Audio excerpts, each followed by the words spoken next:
Hey, what up everybody, this is Stevie Breach coming to you with UFC 178 coverage, and what a fight we just saw in the last main event of the pre-fights, and that's right, I said the pre-fights. We got to see a bantamweight former champion, and Dominick Cruz, one of the most historic UFC fighters there's been in the books, go out there and defeat a Japanese guy, Takeya Mizugaki. I apologize, I have no clue how to say this guy's name, and from here on out I'll just call him Taka Michinoku, formerly of the WWF back in the day. But here at UFC 178 we saw one of the greatest stories in UFC history. Basically, Dominick Cruz came back from 3 long years of just injury after injury. This guy has the worst case of bad luck of all time. Dominick Cruz, basically as he was training to go to the UFC 148 when he was the coach of the Ultimate Fighter Live thing against Uriah Faber. They were supposed to have their rubber match against each other, and he tore his ACL. This was back in 2012. From there, he took time to recover, and then in late December of 2012, he basically said that the ACL surgery that he had taken, basically they had taken an ACL out of a cadaver and put it inside of him.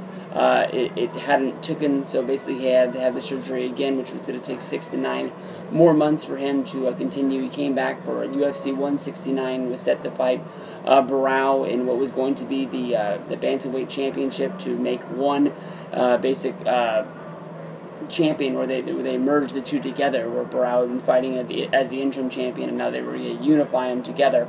And basically from there, he had to say that he was going to pull out of that fight once again, basically saying that he had pulled his groin and he wasn't able to continue and go on from there.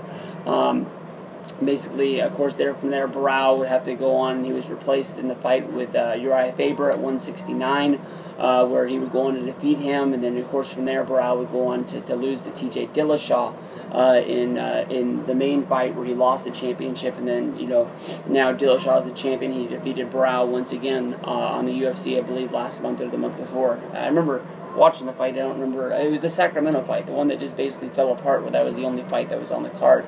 But Dominick Cruz coming back to the UFC is one of the biggest stories there is in sports. For somebody to come back from that and not to just have to, wave the flag and say that they retired and it was all over from there, you got to show that it shows heart in them. And hopefully from here on out, Dominick Cruz will be a pay-per-view fighter. But this is probably one of the biggest fights that UFC's ever given us.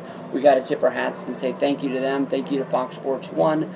And just hopefully the UFC 178 keeps on delivering from here on out.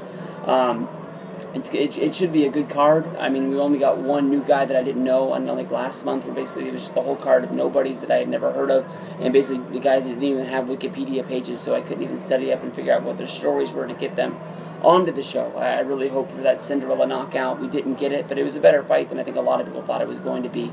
But for Stevie Breach, thank you very much. Enjoy the videos. More from UFC 178 coming soon.